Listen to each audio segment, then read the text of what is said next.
কাশ্মীর ইস্যুতে চরম উত্তেজনা বিরাজ করছে ভারত পাকিস্তানের মধ্যে। থেমে নেই দুই দেশের জনগণ, একে অপরকে দোষারোপ করেই যাচ্ছে দুই দেশের মানুষ। এবার ভারতে যা ঘটে গেল তা সবাইকে অবাক করেছে।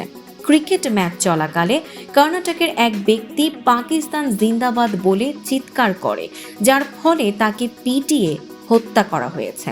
ঘটনাটিকে মব লিঞ্চিং বলে অভিহিত করে কর্ণাটকের স্বরাষ্ট্রমন্ত্রী জি পরমেশ্বর বলেছেন তিনি এখনও রিপোর্ট পাননি, তবে আশ্বস্ত করেছেন যে মামলাটি অত্যন্ত গুরুত্ব সহকারে নেওয়া হবে।